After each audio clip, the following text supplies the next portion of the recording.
only matters what the final score is. Okay? Everything that happens during the game, you can be ahead the whole game, give up a touchdown on the last play and lose. Or you can be behind and you can score and end up winning the game. The year we went to the Super Bowl in 2006, I was head coach of the Colts. We were playing the New England Patriots in the game to get to the Super Bowl. Okay? We started off bad, okay? Struggling, making mistakes. We got behind 21-3. Matter of fact, in the game, we were behind for 59 minutes. We didn't take the lead until there was 1 minute left in the game. But you know, we went on to win the Super Bowl. Even though we were behind for 59 minutes, it didn't matter. Okay? And at the end of the day, when we were holding up the Super Bowl trophy, they didn't say, well, you were behind the whole game. They just said you won it at the end. And that's because we had those expectations, and we weren't going to have any excuses, no explanations. We were going to turn it around, even though the first part of the game didn't look that good. And that's where you are right now. Okay, you might be behind right now. You might be behind by 3 touchdowns. But you keep persevering. Make sure you have it in your heart that you want to do well. You can score that winning touchdown and win the game still. 1996, Tony Dungy, the coach that you saw just right there, he took over the Tampa Bay Buccaneers, even though everybody around him told him not to do it. Don't take over that team, man. Don't do it. Why? They'd had 13 consecutive losing seasons in a row. Ticket sales had absolutely plummeted. They were known that their stadium was kind of run down and falling apart. They didn't really have the cash to go out and purchase the all-stars that a lot of other teams did. And as they told him, you know what, there's just sort of a culture. There's an overall attitude here of hopelessness and helplessness amongst the team, but he took the job anyways. And what Tony Dungy did next was incredible. Don't miss this. It's so powerful. He decided to focus on the things he could control rather than focus on the things he couldn't. Revolutionary, simple thought, huh? But he decided, I'm going to focus on the things I can control and not the things that I can't. Because he can't fix ticket sales.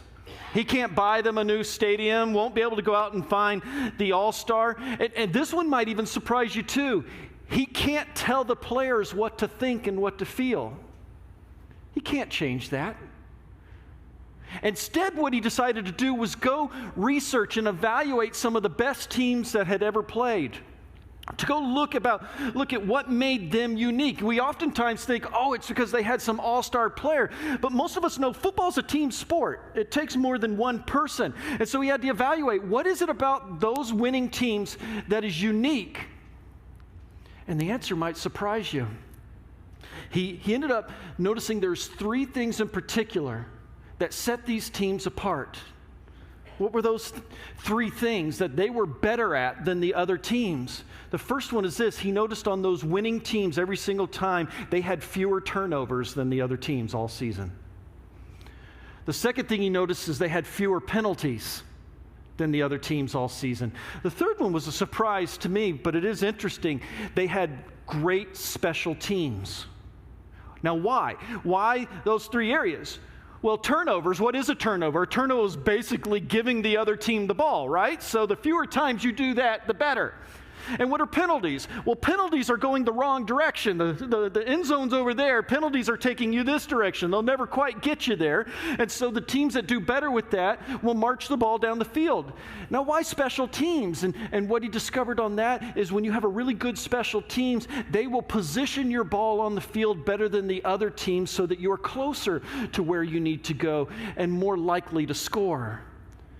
So Tony Dungy decided, you know what? I'm going to focus on 3 things I can make a difference in and not worry about the things that I can't control, things that I can't influence. And that really gets us to a big question we need to ask ourselves today. I wonder how often we worry about things that we can't control rather than focusing on the things that we can. How often do we get caught in that trap in our lives? And as I reflected, I realized far too often than I'd like to admit at times. It's a trap we can all fall into. Now, sometimes people ask, as a pastor, we had a marriage conference yesterday. Dr. Gilbert's right here. Thank you so much. We had about 65 people that were part of that. It was an incredible time. And part of what he is part of New Life Counseling, he gets to counsel people, but I always jokingly tell him, and I think he shares this as well, but I don't always fall into the counseling realm. Usually when a marriage has gotten to me, it is in flames. You know what I mean? It is like headed towards the wall and about to come off the bridge, you know what I mean? And my job isn't so much counseling oftentimes as it is triage. It's like, can we just stop the bleeding, please? Everybody to your neutral corners, and let's try to figure this thing out. And people will ask me something, well, what are the things that you see the most often? What are the activities or the behaviors that often set these marriages off that you have to dive into and triage at these moments? And there's three primary ones that I want to talk about. One in particular we're going to spend a great deal of time on today. The first one, and the one that I have seen way more often in ministry than I thought I was going to. I don't know if I was naive or just grew up in a bubble or whatever, but this one has surprised me more times than I'd like to admit, and that's infidelity. The one spouse cheating on the other spouse. I've seen that way more than I ever thought I would in ministry, and it's sad when it happens because the other person feels betrayed at that time. But I want to include another behavior into fidelity that might surprise you, because these two things go together, and that is a porn problem.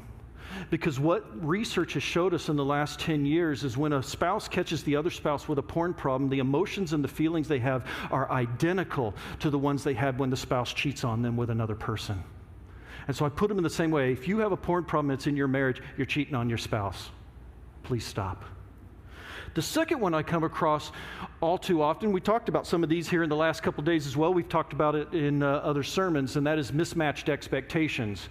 What happens when a couple comes together and one couple has this vision for what this marriage is going to be and how things are going to happen, and the other one comes into the marriage and they have a completely different set of expectations about what this thing's going to look like and how things are going to happen. And the answer, they're like two trains heading towards each other. I'm not sure where and I'm not sure when, but we're going to have a collision, and there's going to be debris all over the place. There's going to be conflict, and this happens far too often. And that's why we encourage people, listen, if you're going to get married or if you're walking seriously in a relationship with someone and it's heading that direction, take the time to get pre-marriage counseling ahead of time. It won't stop everything, but hopefully in that process, if it's done right, you can identify some of those mismatched expectations and begin working on them before you say, I do. Because afterwards, it gets even more complicated sometimes. Now, what's the third thing that crosses my desk more often than even the other two? And this is the one that is particularly destructive at times in marriages, and that's this. It's control. What happens when there's a controlling problem in a marriage, where one party is trying to dominate over the other or fix the other one or manage their life? And there's different definitions out there. When someone asks me what I think control is, I simply say this. It's massaging the circumstances, or it's manipulating the circumstances to get your desired outcome. A controller will do whatever they have to get what they want in that situation, including trying to manipulate and massage other people or the circumstances to get their desired outcome in this situation. And when they do that, there's all sorts of problems in the marriage, because the marriage is supposed to be based upon equality. The two become one.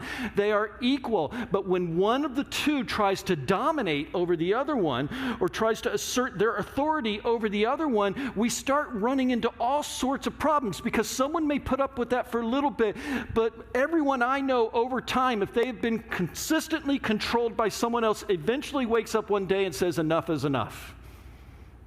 I've had enough. And we have all sorts of problems when that happens. In fact, if you want to have real fun in marriage counseling, have two controllers in the room that are married to each other. That's a blast. Nothing funner than that. Because you know what? Controllers hate more than anything else. They hate it when another controller tries to control them. Boy, you run into all sorts of problems when that happens out there. And so those are the three things I've seen the most. And the one I want to look at in particular today is control. And ask the question, how damaging is control sometimes in our marriages? and learn a little bit about what control is. Maybe even look at some things where we can evaluate ourselves and say, hey, do I struggle with control? I might. And see what that looks like. The Bible tells us to submit to one another. Now, what is submitting? Submitting means putting someone else's wants, needs, and desires above my own. We're called to submit to each other as Christ submitted to us. Our marriages are supposed to be based on this submission. Now, we've talked about submitting in the past, and so I'm going to go a different direction today, if that's okay. I'm going to talk about the opposite of submission, and that's control. What's the opposite of submitting in our marriage? And I first want to start with this. Every marriage struggles with control. Every single one of them. All struggle with control in some way. So if you're saying, hey, that might be something in my marriage, the good news is this. The reason every marriage struggles with control is because every single one of us struggles with control. It's part of the human experience. In fact, as I will tell you, it is the sin of the Garden of Eden. A lot of times people say, no, it's rebellion or sin came in. No, the sin of the garden was control. They said, I will determine what is best for this fruit. I will determine what is right and wrong. It is my will and my way. I will be the captain of my own ship. Take a bite. All of us are born with this sin condition called control. But this can manifest itself at different levels throughout our lives based on circumstances and how we're brought up, or stress or tension. All sorts of things can take that control to different levels. And if it's not dealt with, and if it's not managed, if it's not surrendered, it can manifest itself in our marriages and be enormously destructive in so many different ways. And so I want to briefly talk to the controllers in the room today, if I could. And first, I'm going to use the word controllers, if that's okay. I'm perfectly aware that our culture has a different word it likes to use, and that is control freaks. But I don't want to use that. The more and more I kind of wrestled with that this week, I realized the fact that all of us, to some degree, struggle with some control, and many of the people that I've seen struggle with control are thinking, intelligent human beings. I don't consider them freaks. But we do have controllers in our lives, and I kind of want to highlight a little bit about that today. As we kind of step into that conversation, there's a couple things I want you to know right off. The first thing is this. People who struggle with control, the controllers, often do not know they are controllers. They don't know it. Or some will admit it. Some will be like, yeah, I struggle with control a little bit. Let me put it a different way. For a lot of controllers, they don't understand how destructive their behaviors are on people around them and their relationships. They fail to understand the gravity of the situation. They don't see it. In fact, for many of them, they have come to believe that their controlling behaviors are healthy, that they need them. For many of them, if I'm to succeed in life, if I'm to win, if I'm to get to where I want to go and do what I want to do, I need to be more assertive. I need to be more controlling. I need to be more aggressive. They've come to believe the lie that this is actually healthy for them if they're going to accomplish what they have come to understand they are to accomplish. Know anybody like that? It's quiet in here, so I'm guessing I'm hitting some wounds. The controller doesn't understand then why this behavior is not healthy for them. In fact, they're looking at you going, because after all, I'm here to help you. Don't you know that? I'm here to help. I'm just helping. The second thing you need to know is people who struggle with control and are controllers are most often riddled with anxiety. These two, I call them bed partners. They just kind of go together. In many cases, they struggle with it. And if you struggle with anxiety in any way, I want to go ahead and just admit what we already know. The last 19 months for you have been hell. COVID has taken whatever we were feeling, whatever we were struggling with when it came to anxiety and fear and worry, and exponentially multiplied it. You don't believe me? Dr. Gilbert is here, and ask him how his business has improved in the last 18 months. He's doing very well. He has a very nice vacation plan this winter.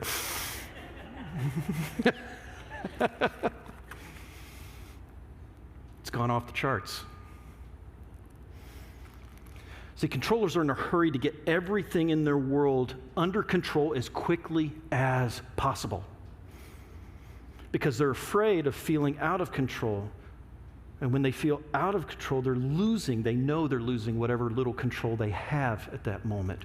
And so they scurry around and they struggle and they try to control others and they try to control their circumstances because down deep they truly have this feeling like things are spiraling into chaos.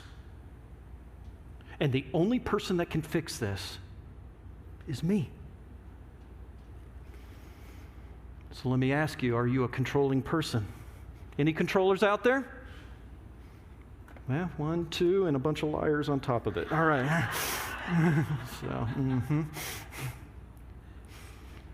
The bigger question is this, for those who are married or maybe you're in a serious relationship, has this need to control manifest itself in your relationship? Is it in your marriage? And that's particularly as we're in this marriage series what we want to look at.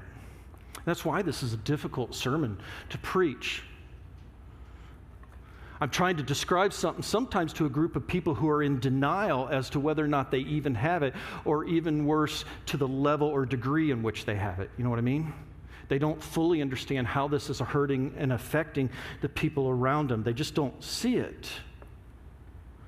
It's also difficult to preach this because for a lot of people, they're just going about their normal lives. They're comfortable. They're making it. Things are fine. I've got 2 cars in the driveway. I've got a great house. And they don't see the storm brewing behind the scenes. And because when we're in our comfort, we get complacent, don't we? And so they don't see that these controlling behaviors are beginning to build and they're beginning to leave their effect. They're planting seeds on people all around them that will eventually rear their ugly head in their lives. And it's only when things come crashing down around us, unfortunately, if you haven't noticed that, when you get around people, it seems like it's only when things kind of come crashing around, when things go badly, when we have defining moments in our lives that suddenly we wake up and go, oh, maybe I need to change.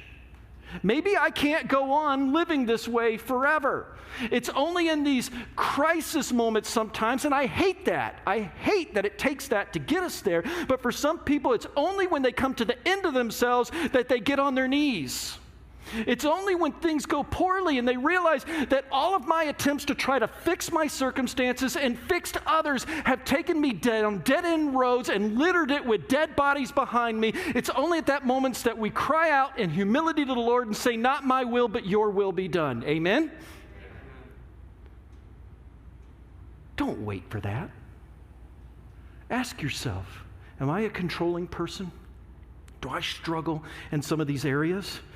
Well, let's take a look at a few of those areas to kind of help you evaluate a little bit further if we could.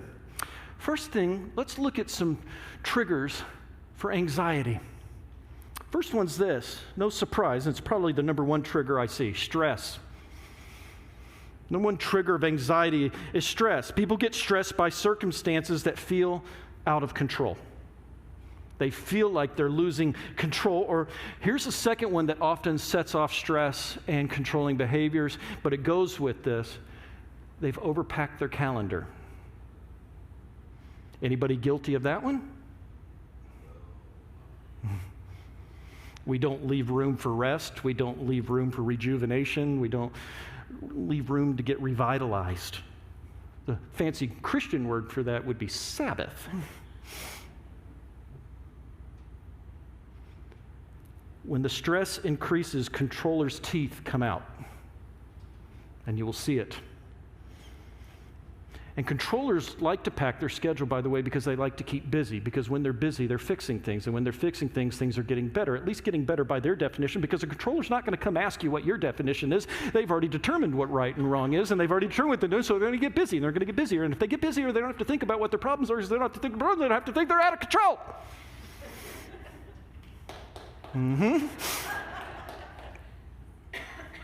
That hit any nerves on that one?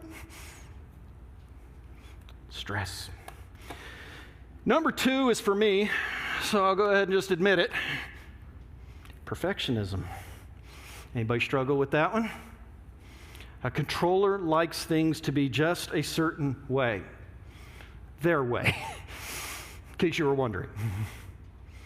It needs to be just a certain way, and we often then tie our self-esteem and our ego to that. If they are the way I think they should be, and if things are orderly and in a fashion in which I think they need to be, then I think I'm doing well, because things are as they should be. Now, who determined should be? You did. With little or no input from others. And when things are as they should be, you believe you can be at peace. But when they aren't, oh boy, look out. Which leads to number 3. Uncertainty. Don talked about this one. Controllers don't much appreciate change. They don't like change. I had a middle school teacher define it for us one day. Change is a painful, penetrating act that breaks through barriers, even violently if necessary, to achieve its end. Unfortunately, that happens in marriages as well. Controllers, because they have to have things a certain way, don't deal with change very well. And when you add to that the stress and the perfectionism and uncertainty and all of those going at once, it oftentimes leads to what I call manic behaviors. In other words, there's these high highs and these low lows, and they just seem out of control. Their emotions oftentimes are out of control because they're just going, fixing, doing. Things are changing around them. They feel out of control. And they fall into the trap. The last one, impatience. Now, if I'm being brutally honest with you, I don't have time for patience, okay? Just FYI. I don't have time for this one, all right? I want everything yesterday. My wife actually jokes with me, this is one I've gotten better at over the years. I've learned that, A, I don't always get everything yesterday, and B, sometimes I have to be okay when empowering other people that they may only do it about 80% as good as I think they should do. And yet I need to empower them to be everything God created them to be. Controllers want things on their timetable, and the problem is when things don't fall on their timetable, they are more than happy to jump in and get it back on track. They are more than happy to help you understand your deficiencies, to point out your flaws, because they're here to help. Don't you know that? I'm here to help. It's for your best. Any of these resonate with you? Should we take a moment to cry? Does anything like that? Well, let's go deeper. I'm not through punching the bag here. Let's talk about signs you struggle with control. Number 1, you don't play well with others. Controllers don't play well with others. Why? They're not team players. Why aren't they team players? Because in a team, you have to give up control. You have to be collaborative. Sometimes you have to compromise. Sometimes you have to step back. Sometimes leading a team means stepping back and allowing the team to be the team. Controllers don't play well with others. In fact, oftentimes they're just sort of lone wolves. In fact, the mantra that sort of follows them is, listen, if you want something done right, you just what? Too many of you knew that. You just do it yourself is the mantra. And yet we've talked about, and Don talked about this in the marriage conference, we've talked about this in sermons even just 2-3 weeks ago.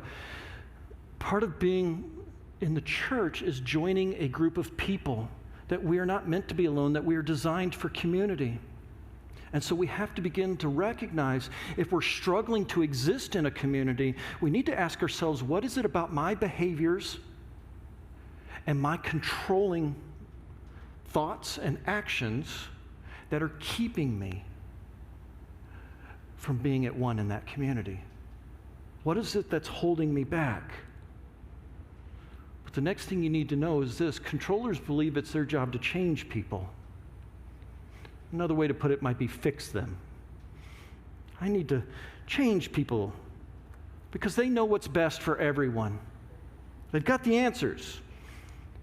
What confuses them is why you don't know that. You know what I mean? Why don't you know what I know? Why won't you help yourself? I mean, if you just listen to me and do what I say, things will just be great.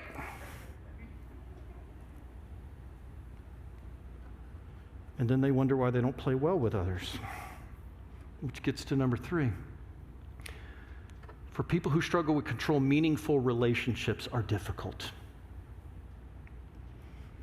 The truth is, nobody has ever said, you know the thing I like most about that person? I love that they're a control freak. It's awesome. It's the best. Nobody says that, do they? Controlling repels people, and they repel them with their condescending remarks. They look down on people. They try to fix them. Often what a controller will do is try to criticize somebody else in an attempt to lift them up. See, to take control of this situation, I need to take the leaders and I need to take those who have authority and I need to put them down so that I can elevate myself up. And after all, really, I just need to establish myself as the rightful leader. If you would just get out of the way, I'm happy to fix this for you. And rather than building meaningful relationships, they tear it down with their behavior and they rip it apart. Because nobody likes to be condescended. Nobody likes to be insulted. It destroys relationships rather than building them on that. And the last one nobody struggles with in this room, but I thought I'd just bring it up anyways. You spend a lot of energy worrying, right? Nobody in here. I always loved what Michel de Montaigne said. He's a French philosopher. I thought it was hilarious. My life has been filled with terrible misfortune, most of which has never happened. How often do we worry about things that'll never, ever happen? In fact, some researchers studied worry, and they studied the brain and the effects, the psychology behind worrying. And one of the statements they came up with at the end of the book was this. It said, nearly 97% of what you worry over is not much more than a fearful mind punishing you with exaggerations and misperceptions. In other words, 97% of what you worry about either A, won't happen, or is completely manageable if it does happen. But how often do we spend our time and energy worrying about the 3%? How often do we obsess over that 3%? And it keeps us from focusing on the things we can be doing. I think probably far too many of us, if we're being honest. And so let me ask, are you a chronic worrier? Do you obsess and worry over things way beyond anything you can? If you do, you may struggle with control. And for some of you, you're looking back and you're going, this checked off entirely too many boxes in my life. And that's okay. Me too. Like I said, we all struggle with control in many different ways. The question is, now that we kind of have an idea about it, what do we do? What's your next step going to be? How are you going to challenge yourself to raise the bar and be better? Real quick, as we start to land the plane, I want to focus on 2 very quick stories in the Bible of people who struggled with control. There are hundreds of them in the Bible, but 2 in particular I want to look at real quickly just to show you that other people struggle with control and what some of the effects of those controlling behaviors have, not only in their lives, but what they've had on history and throughout the Bible as well. The first one I want to look at is in Numbers chapter 12. The real quick setup on that is there's one character, her name's Miriam. Now, for those who know that name, Miriam's actually, as a child, the one who put Moses in the water to be eventually found by Pharaoh's daughter on that. She's married to a man named Aaron, who is by far probably Moses' closest confidant and friend, also chief priest. This is during the time, though, later in life, they're wandering in the wilderness. Miriam and Aaron begin to ask questions they probably shouldn't be asking. They begin to doubt the leadership. And then they well, for lack of a better way of putting it, open their mouths on it. Numbers 12:2. Miriam and Aaron said, has the Lord only spoken through Moses? You see how condescending that is? Is Moses the only one who hears from God?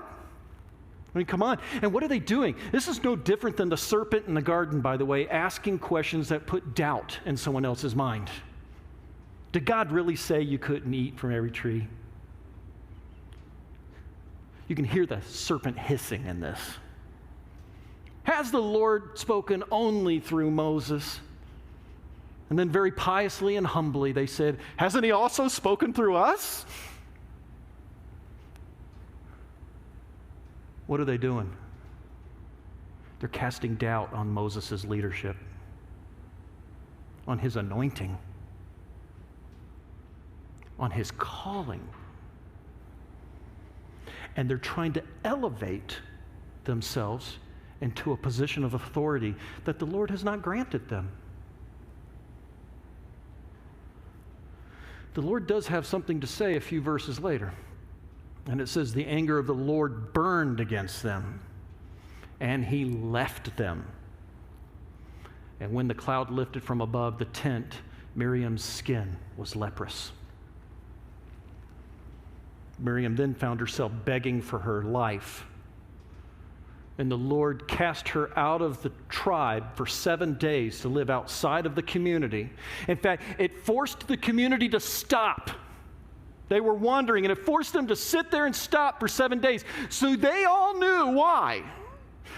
She's out there, and after 7 days, she has to now march through the camp. You can only imagine, because everyone's staring at her. We all know why we came to a stop. So here she is marching through the camp.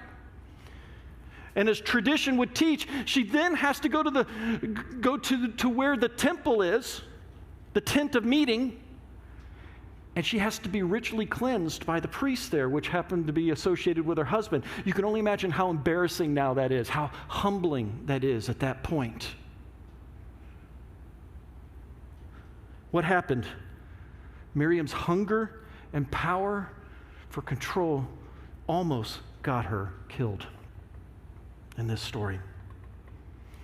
One last quick one is in Genesis chapter 16. I'd love to spend a month on this one.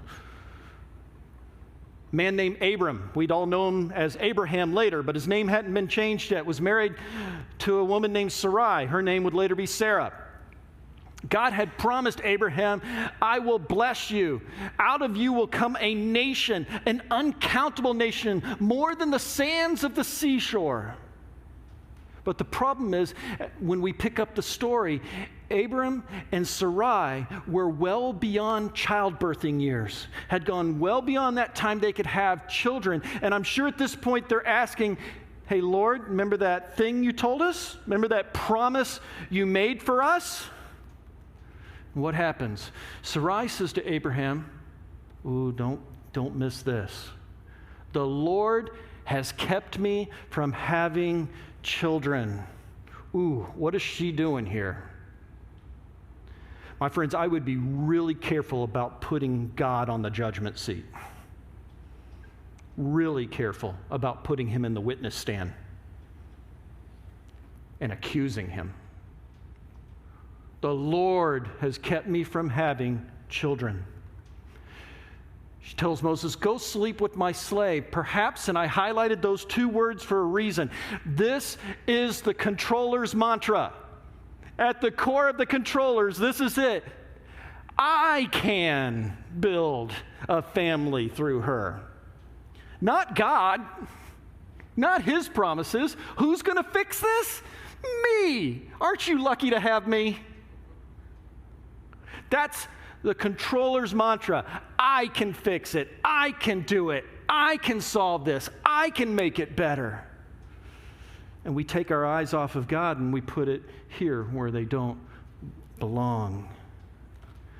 Just a couple verses later, this starts to go badly. Didn't take long at all. When she, Sarai, knew that Hagar, the slave, was pregnant, she, Sarai, began to despise her mistress.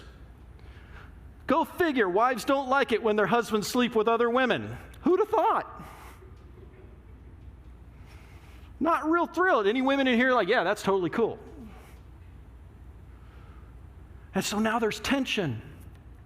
And what happened? Well, controllers don't like to wait on God. She decided she was going to take care of it. And we might be quick to say, well, that's a nice story, Pastor Jason. You know what? People make mistakes. It happens. That's totally cool. You know, I'm sure it went well. And let me just tell you what happened in this story. In this story, he would give birth through the Egyptian slave of a young man named Ishmael. And the second largest religion in the world takes their lineage and their roots all the way back to Ishmael. And they say that that's where they came from. And it has created a rift between the Hebrew Jewish nation and the Muslim nation that has existed for centuries and has been violent and it has been awful and it will continue until Jesus comes back. So that one little mistake, not so small. All because they chose to do it their way and not wait on God. But I'm sure they're the only ones that have done that, so good lesson today, Pastor Jason. How often do we not wait on God? As an exercise, I'd like you to do this next week as we bring this to a close. It's a very simple exercise, but I think it'll be meaningful for you. Just take a piece of paper out and draw a line right down the middle with 2 columns. And on one side, label it things I can control, and on the other side, things I can't control. I think you'll be fascinated by A, what you learned you can't control, and B, how much longer that I can't control list is above your I can control, because how many of you have learned out there control's an illusion?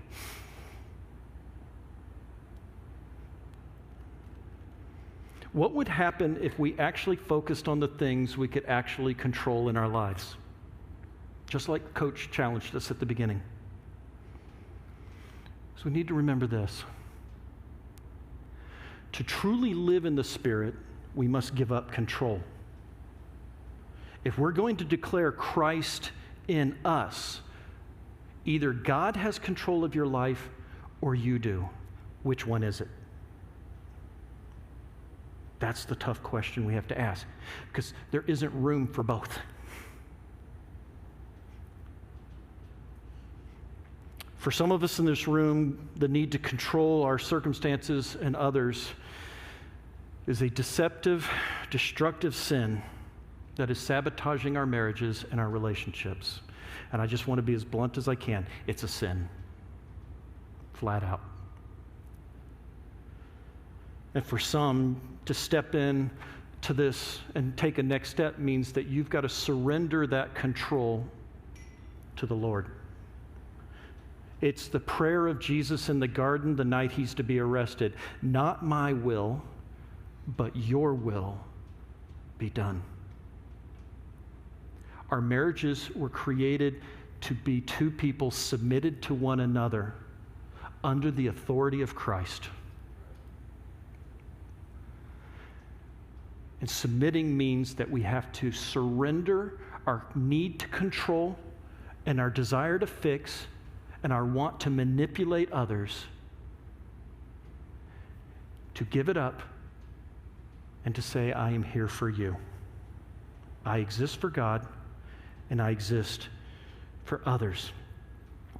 Stop trying to fix others. You must submit to God in love. Why? Because love doesn't lead to control, only fear does. Choose love. Because as the coach said, game's not over. There's still time to win. There's still plenty of time to fight. Choose today to get in the game.